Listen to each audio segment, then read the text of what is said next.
सुप्रभात प्यारे बच्चों। आज हम पढ़ेंगे आपकी हिंदी पाठ्य पुस्तक पगडंडी से पाठ नंबर 7, जिसका शीर्षक है सेठ गरीबदास का रोग। प्यारे बच्चों, इस पाठ की मैं पहले भी 2 वीडियो बना चुका हूँ, ठीक है। उनको देखने के लिए आप देखते रहिए आपका अपना चैनल प्राइमरी एजुकेशन पॉइंट।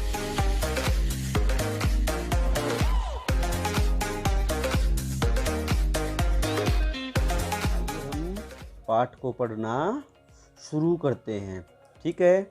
एक नगर में रहते थे एक सेठ, गरीबदास नाम था उनका, पर वे बिल्कुल गरीब न थे। उनके पास ढेर सारा धन था, बहुत सी अचल संपत्ति थी। यानी एक नगर में कौन रहते थे? एक सेठ रहते थे। उनका क्या नाम था? गरीबदास।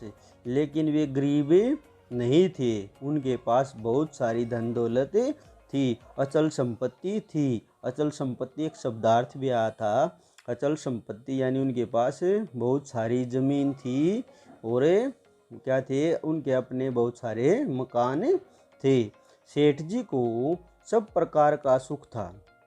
सेठ जी को सब प्रकार का सुख था, उन्हें केवल एक ही दुख था, और यह दुख सभी सुखों को मिट्टी बना रहा था। देखो उसको क्या दुख था? उनका स्वास्थ्य अच्छा नहीं था। यानी जो सेठ जी का स्वास्थ्य था, उनका शरीर था, वे अच्छा नहीं था, उसमें कोई विकार आ गया था। विकार यानी कोई बीमारी थी। उन्होंने अनगिन बीमारियां पाल रखी थी। अनगिन का मतलब होता है जिनकी कोई संख्या ही नहीं है। धीरे धीरे सेठ जी का रोग बहुत अधिक बढ़ गया। बड़े बड़े डॉक्टरों ने इलाज किया, लेकिन कोई लाभ नहीं हुआ। बड़े बड़े डॉक्टरों ने इलाज किया, लेकिन कोई लाभ नहीं हुआ। बड़े बड़े वैद्य और हकीम भी फेल हो गए। मर्ज बढ़ता गया। मर्ज यानी जो बीमारी बढ़ती गई, मर्ज बढ़ता ही गया। जूं जूं उसको दवाई देते गए, उसकी बीमारी बढ़ती ही गई। सेठ जी और उनका परिवार परेशान, सभी नौकर चाकर भी दुखी, मिलने जुलने वाले लोग भी चिंतित थे। रोग ठीक होने का नाम ही नहीं ले रहा था। निराश होकर सेठ जी ने घोषणा करवाई कि जो उन्हें ठीक करेगा उसे मुंह मांगा इनाम दिया जाएगा। यानी जब सेठ जी ठीक नहीं हुए तो निराश होकर उन्होंने क्या किया? उन्होंने घोषणा करवा दी, यानी सबको ये सूचना दे दी कि जो मुझे ठीक करेगा मैं उसको मुंह मांगा इनाम दूंगा। इनाम से ललचाकर, यानी इनाम के लोभ में आकर अनेक डॉक्टर वैद्य आए, ठीक है। अनेक डॉक्टर आए, इलाज भी किया, लेकिन सेठ जी की दशा ज्यों की त्यों रही। यानी सेठ जी की हालत ज्यों की त्यों रही, यानी उसकी बीमारी ठीक नहीं हुई। एक दिन सवेरे एक बूढ़े हकीम सेठ जी के पास आए। यानी सवेरे सवेरे एक बूढ़े हकीम, जिनकी उम्र ज़्यादा थी और अनुभव भी उनका ज़्यादा था, उनकी नब्ज देखी। नब्ज आपको पता है ना, आज से साइड में उंगलियां लगाकर क्या करते हैं? नब्ज देखते हैं, जिसकी हमारी धड़कन का भी पता चल जाता है। शरीर परीक्षा की। शरीर परीक्षा यानी उनके पूरे शरीर की जांच की। फिर अलग अलग जाकर नौकर चाकरों यानी जो उसके घर में काम करने वाले थे, उनसे बातें की। रसोइये से भी चुपचाप कुछ पूछा। अब सेठ जी से पूछने की बारी आई, ठीक है। उसने नौकर चाकरों से पूछा, उसके रसोइये से भी पूछा। तो अब सेठ जी से पूछने की बारी आई। किसकी बारी आई? बूढ़े हकीम की। हकीम जी मुस्कुराते हुए बोले, सेठ जी आपके पास इतनी दौलत है, यानी आपके पास इतनी संपत्ति है, इतना पैसा है, फिर भी लगता है आप खाने पीने में खासी कंजूसी करते हैं। कंजूसी यानी ज़्यादा चीज़ की आवश्यकता कम में ही काम चला लेते हो। खाने पीने में कंजूसी भला कैसे? यानी सेठ जी चौंके। सेठ जी बोले, खाने पीने में कंजूसी भला कैसे? ठीक खाते पीते तो बीमार क्यों पड़ते? यानी हमारे शरीर में बीमारी होने का कारण हमारा खान पान ही होता है। खैर छोड़िए, अपनी खुराक के बारे में बताइए। अब बूढ़े हकीम जी कह रहे हैं सेठ से, ठीक है, अपनी खुराक के बारे में बताइए। खुराक यानी आप क्या खाते पीते हो दिन में, ठीक है। खुराक तो मैं ठीक ही लेता हूँ, खुराक तो मैं ठीक ही लेता हूँ। मेरे सवेरे 8 खस्ता कचौड़ी खाई है आपने कभी? नहीं खाई तो शहर में जाओ तो कभी खा के देखना। पकोड़े, एक बड़ा कटोरा हलवा, एक कटोरी मलाई, कुछ सूखे मेवे व एक लोटा दूध नाश्ते में, और दोपहर और शाम की खुराक इससे दोगुनी तो होगी। हकीम जी बीच में ही बोले, यानी जब उसका सुबह का नाश्ते का खाना पूछा तो हकीम जी इतना खाने के बारे में जानकर चौंक गए, ठीक है। और वो भी खाना कैसा? सारा तला बुना हुआ खाना। तो हकीम जी आगे अपने आप ही बोले, इसका मतलब यह हुआ कि आपकी तो दोपहर और शाम की खुराक तो इससे भी ज़्यादा होगी। आपका अनुमान ठीक है। पूड़ी परांठे मुझे बेहद पसंद हैं। अब ये सेठ जी कह रहे हैं, डॉक्टर डटकर खाता हूँ। डटकर यानी आराम से बैठकर जितना खाया जाए खाता हूँ। फिर भी समझ में नहीं आता, चलते चलते मेरा दम क्यों फूलने लगा है। सेठ जी बोले, मैंने पहले ही बता देना बातें कौन कह रहा है, सारी बातें सेठ जी कह रहे हैं, ठीक है। सारी बातें कौन कह रहे हैं? सेठ जी कह रहे हैं, ठीक है। सेठ जी बोले, हकीम जी ने कहा सब ठीक हो जाएगा, सब ठीक हो जाएगा, पर इलाज शुरू करने से पहले मैं कुछ बातें साफ करना चाहूँगा। अब हकीम जी सेठ जी को समझा रहे हैं कि आप ठीक हो जाओगे, लेकिन मैं आपका इलाज करने से पहले आपसे कुछ बातें बता देना चाहता हूँ।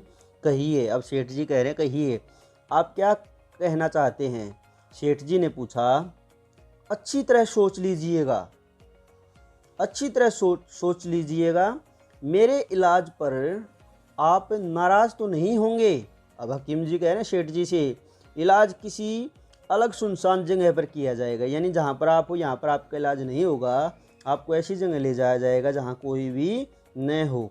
हकीम जी ने कहा, आगे देखो, भला इलाज से मैं नाराज़ क्यों होऊंगा? अब कौन कह रहा है? सेठ कह रहा है, भला इलाज से मैं नाराज़ क्यों होऊंगा? शहर से बाहर भी आबादी से कुछ दूर मेरी कोठी है, यानी शहर से बाहर उसकी क्या थी? सेठ जी की एक कोठी है। आप वहाँ कल से ही इलाज कर सकते हैं, सेठ जी बोले। अब हकीम जी ने अपने साथ लाए हुए आदमी को अलग ले जाकर इलाज के बारे में समझाया, फिर विदा हो गए। विदा यानी वहाँ से चले गए। हकीम जी वक्त के पाबंद निकले। वक्त के पाबंद यानी जो भी काम करते हैं उस समय पर करते हैं। वे अगले दिन सवेरे होते ही सेठ जी के यहाँ पहुँचे। कहाँ पहुँचे? सेठ जी जहाँ पर थे वहाँ पर पहुँचे। उनका सहायक 2 घंटे पहले ही इलाज की तैयारी, यानी जो डॉक्टर होते हैं ना, आपने देखा होगा उनके साथ उनकी सहायता करने वाले होते हैं, सहायक, इलाज की तैयारी के लिए उस निर्जन कोठी पर पहुँच गया था, ठीक है। हकीम जी निर्जन कोठी, निर्जन यानी जहाँ पर कोई भी मनुष्य नहीं था, निर्जन कोठी तक पैदल टहलते हुए चलना चाहते थे, किंतु सेठ न माने। अब हकीम जी कह रहे थे आप पैदल ही चलो, लेकिन सेठ नहीं माने। मैं हाथ नचाकर बोले, वे हाथ नचाकर बोले यानी हाथ छुटवाकर बोले, उस कोठी तक पैदल जाएंगे? 4 कदम चलते ही मेरा तो दम फूलने लगता है। अब गुस्से में हो गए सेठ, भाई उसके पास तो बहुत सारी गाड़ियाँ थी, उस कोठी तक पैदल जाएंगे? 4 कदम चलते ही मेरा तो दम फूलने लगता है। इतना पैदल हरगिज न चल पाऊँगा, इतना पैदल हरगिज न चल पाऊँगा। 5 कारें हैं, इनका क्या होगा? गाड़ी से चलते हैं, 5 मिनट में पहुँच जाएंगे। हकीम जी मुस्कुराए, लेकिन उन्होंने पैदल चलने की अधिक जिद न की, ठीक है। यानी हकीम जी ने भी पैदल चलने की जिद नहीं की। दोनों गाड़ी में बैठकर निर्जन कोठी पर आ पहुँचे। हकीम जी ने वहाँ पहुँचकर अपने सहायक से पूछा, इलाज की सब तैयारी हो गई है? इलाज की सब तैयारी हो। सहायक ने स्वीकृति से सिर हिलाया। स्वीकृति यानी उन्होंने कहा हाँ इलाज की सभी तैयारियां हो चुकी हैं और एक बाहरी कमरे की ओर संकेत किया। आगे आगे सेठ जी और पीछे पीछे हकीम जी उस निश्चित कमरे की ओर चले, यानी जहाँ पर सेठ जी हकीम जी को ले जा रहे थे। कमरे के बाहर सेठ जी के जूते उतरवा दिए। सेठ जी के क्या उतरवा दिए? जूते उतरवा दिए। लेकिन तभी एक विचित्र बात हुई। नंगे पैर सेठ जी जैसे ही उस कमरे में घुसे, हकीम जी ने फुर्ती से बाहर की सांकलें बंद कर दी। सांकल बेटा जब हम दरवाज़ा बंद करते ना, जिससे हम दरवाजे को बंद करते उसको बोलते हैं हम सांकल, ठीक है, सांकल। अब सेठ जी कमरे के अंदर, हकीम जी बाहर। सीधी बात है, सेठ जी कमरे के अंदर और हकीम जी बाहर। अंदर घुसते ही सेठ जी को न जाने क्या हुआ, वे जोरों से चिल्लाने और नाचने कूदने लगे। बात तो यह थी कि कमरे का फर्श गरम तवे की तरह तप रहा था, जैसे हमारा चूल्हे पर जो तवा रखा होता है रोटी पकाने के लिए, उसकी तरह तप रहा था। उस पर नंगे पैर टिकाए नहीं जा रहे थे। कमरा बंद, फर्श तपता हुआ, पैर नंगे। अब सेठ जी उछलने कूदने के सिवा क्या करें? हकीम जी कमरे से बाहर थे। उन पर इस चीख चिल्लाने का कोई असर नहीं था। उल्टे वे तो मंद मंद मुस्कुरा रहे थे। उन्होंने गाड़ी के चालक को भी 2 घंटे बाद आने की बात कहकर लौटा दिया, यानी जो उनके साथ उनका चालक था, जो ड्राइवर था, उसको वापस लौटा दिया। वहाँ दूर दूर तक कोई आदमी न था। फिर सेठ जी का चिल्लाना कौन सुने? अब कौन सुनेगा? वहाँ तो सिर्फ हकीम जी थे। उनके मोटे थुलथुले शरीर, उनके मोटे थुलथुले शरीर का उछलना कूदना उस समय कोई देख पाता तो अपनी हंसी नहीं रोक सकता। यानी वो ऐसे उछल रहा था, अगर उनको कोई देख ले तो बहुत हंसी आती। कोई शरारती बच्चा उन्हें देखता तो उसे बड़ा मज़ा आता। शरारती बच्चा तो मज़ा लेता उसका, सेठ जी का मज़ा लेता। सेठ जी थक कर चूर हो गए, शरीर पसीने से लथपथ हो गया। थक कर यानी बहुत थक गए और उनके शरीर पर बहुत सारा पसीना आ गया। वे लगभग आधे घंटे तक इसी तेज रफ्तार से उछलते कूदते रहे। बेटा यहाँ पर बन सकता है कि सेठ जी कमरे के अंदर कितने समय तक उछलते कूदते रहे, तो उत्तर क्या होगा? आधे घंटे तक इसी तेज रफ्तार से उछलते कूदते रहे। तब धीरे धीरे फर्श की तपन कुछ कम हुई। सेठ जी के उछलने कूदने की रफ्तार भी उसी हिसाब से कुछ धीमी पड़ गई। सेठ जी हकीम जी को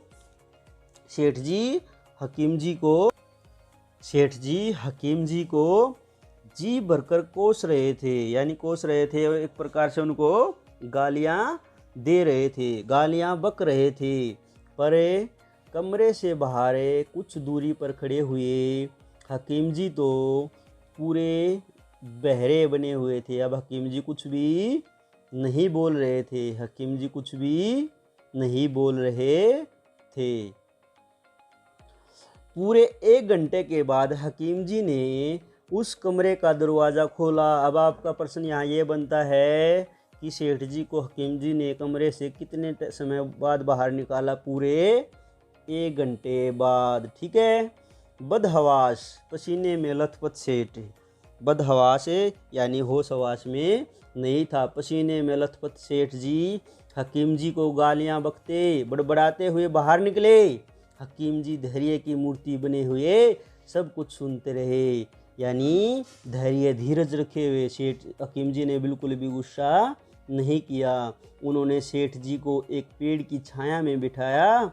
कुछ देर विश्राम करने के बाद सेठ जी को लगा कि उनकी तबीयत कुछ ठीक हुई है। तब हकीम जी ने कहा, सेठ जी मैंने पहले ही कहा था कि आप किसी बात का बुरा नहीं मानेंगे। आप 10 कदम भी नहीं चल पाते थे, अब आप घंटे भर लगातार उछलते कूदते रहे।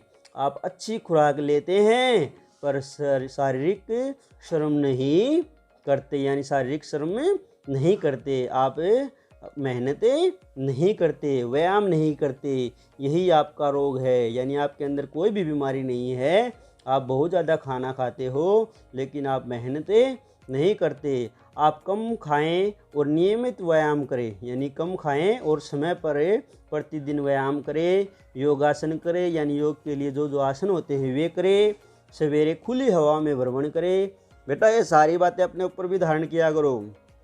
खुली हवा में भ्रमण करें, बाहर टहलने के लिए जाएं, कुछ दिनों में आप पूर्ण स्वस्थ हो जाएंगे। मुझे माफ़ करें, मुझे माफ़ करें, क्योंकि आपके इलाज में मुझे कुछ सख्त कदम उठाने पड़े। अब सेठ जी को अपनी तबीयत कुछ ठीक लग रही थी, इसलिए उनका क्रोध कुछ शांत हो गया था। हकीम जी की सम्मति को उन्होंने स्वीकार किया, यानी जो हकीम जी की जो भी सलाह थी, जो भी सुझाव था, सेठ जी ने क्या किया, उसके स्वीकार किया। उचित खान पान यानी सही खाना पीना और नियमित व्यायाम के द्वारा वे कुछ ही दिनों में पूर्ण स्वस्थ हो गए। तो बेटा अगर हम बीमार हैं और हम एक बार स्वस्थ हो जाते हैं तो हम लगातार व्यायाम करते तो हमारा शरीर स्वस्थ रहता है। अब हकीम जी से उसकी रही सही नाराज़गी भी मिट गई। नाराज़ होने की बजाय वे अब हकीम जी की प्रशंसा करने लगे। ठीक है प्यारे बच्चों, तो आपने क्या शिक्षा मिली इससे कि हमें जो भी खाना खाते हैं हम खाना क्या खाए, उचित खान पान, यानी आवश्यकता से अधिक खाना नहीं खाना चाहिए और प्रतिदिन हमें व्यायाम करना चाहिए, सुबह बाहर टहलने के लिए जाना चाहिए। आज के लिए इतना ही प्यारे बच्चों। आप सभी पाठ को पढ़ेंगे तो आपको यह आभास होगा कि मानव सर ने पाठ को हमें क्लासरूम में ही पढ़ाया है, इसलिए मैंने आपके लिए प्रयास किया। आप वीडियो को ध्यान से देखिए, बार बार देखिए, तो आपको पाठ अच्छी तरह से समझ में आएगा। प्यारे बच्चों आज के लिए इतना ही। आप सभी का बहुत बहुत धन्यवाद।